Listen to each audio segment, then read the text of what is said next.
Stega je izvorna državotvorna evropska energija.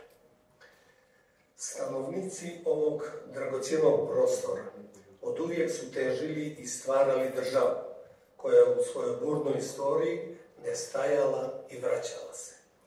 Crna Gora je kao rijeka ponornica. Poslije nepunih 20 godina od obnove nezavisnosti 2006. godine moramo da se ponovo borimo, da je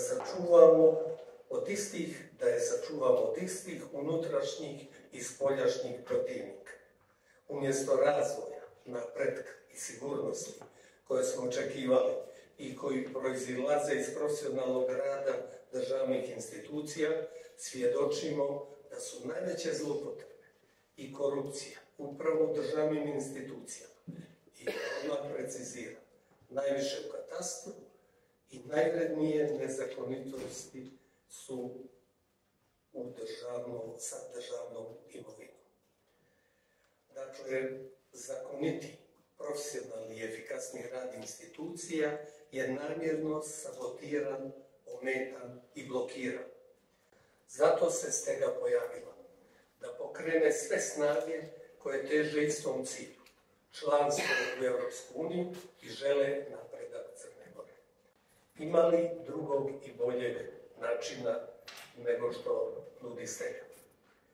Mi ne vidimo i nama je da uradimo najbolje što možemo, a to je da sve učinimo za okupljanje i pokretanje razvijene i prosute crnogorske energije.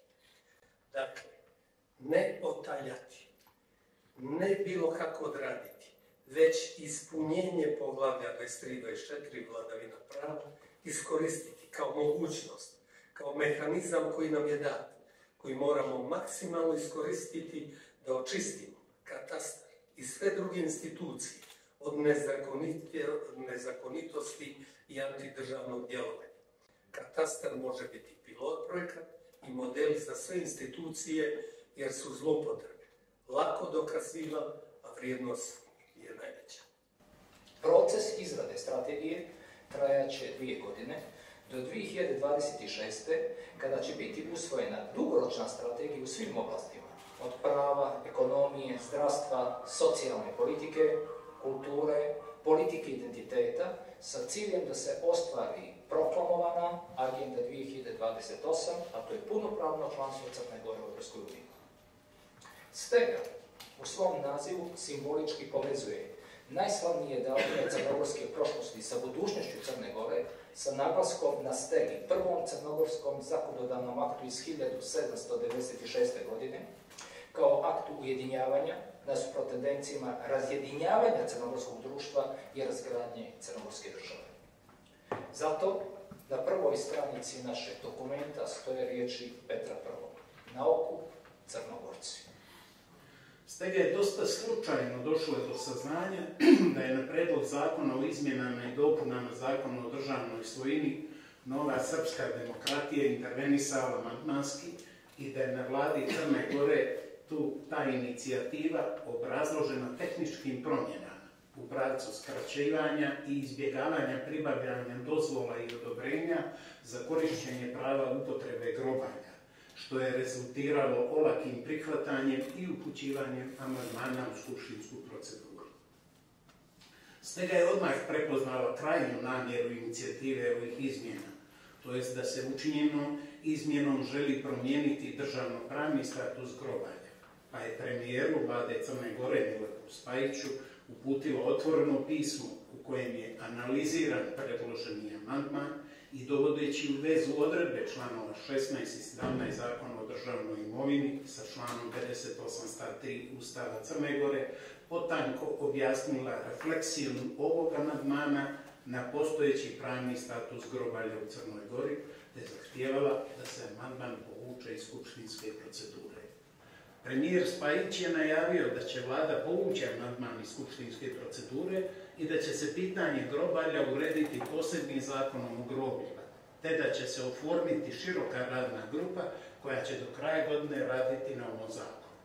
Ovo je možda blagi, ali vlažni nagovještaj promjena vladinog pristupa u selektiranju oblasti u kojima treba pravno intervenisati sa finijom nijansom za branu nacionalnih interesa. Partijsko rukovodstvo gotovo u potpunosti kontroliše proces selekcije kandidata, isto kao izbor na ključne partijske funkcije, kasnije na državne funkcije, po osvajanju vlasti, dok nijedna partija ne koristi metod neposrednog izbora partijskog rukovodstva od strane članova, izuzev posljednjeg slučaja DPS-a, kada je to urađeno na jedan vrlo nejasan način sa stanovišta tog neposrednog izbora, ako tako mogu reći. Definitivno su potrebne i partije koje liče na demokratske aktere, a oni koji danas sjede u parlamentu bez izuzetka, a parlamentarne stranke su sve bez izuzetka danas ili ranije imale priliku da implementiraju vlast, sve one su apsolutno neevropizovane i interno nedemokratske.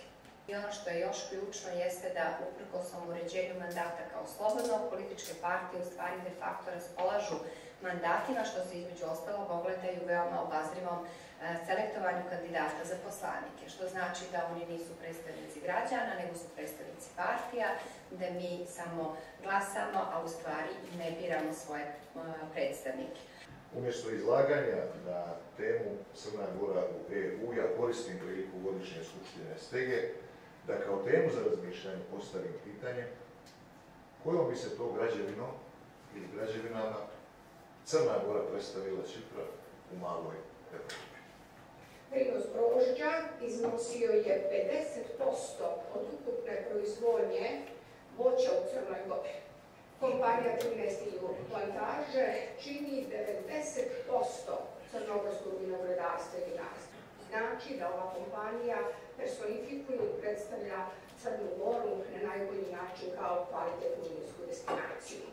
Zapravo, plantaže su nacionalni i najvažniji brend koji moramo svi zajedno odbraniti i sačuvati.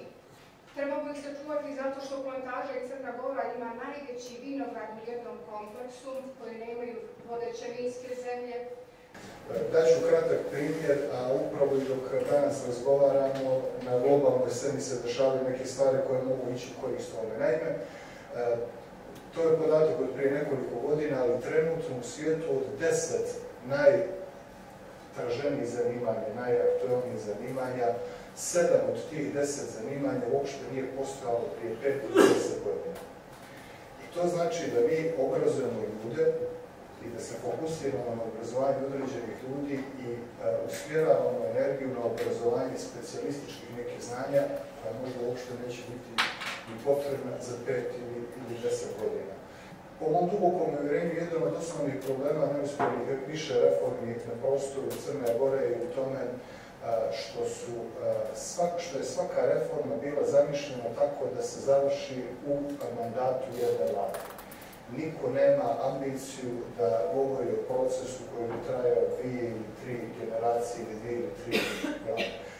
Mislim da je proces suštinske reforme obrazovnog sistema proces koji traje minimum 10 godina. I u tom smislu za uspjeh jednog takvog procesa potreban je apsolutni konsenzus svih političkih i društvenih struktura u Crnoj Gori i ono što je isto tako važno, veoma je važna inkluzivnost, odnosno da svi ljudi koji na ovaj ili ovaj način učestvuju u obrazovnom procesu daju svoj doprinos, da mogu da se poistovijete sa tim i da taj proces obrazovanja na neki način dožive kao svoj, kao nešto što čemu oni doprinosi i na taj način da se uključe i doprinesu uspjehu ovog procesa. Osnovno obrazovanje koje je Ustavom zagarantovano nas je dovelo do toga da je pored činjenica ako država izdvaja značajna sredstva, mi generalno skoro polovinu mladih ljudi imamo funkcionalno nepismeno. Gdje nam je osnovno i srednje obrazovanje? To ne kažem ja, već međunarodna evaluacija ga je ocijenila nekonkurentnim.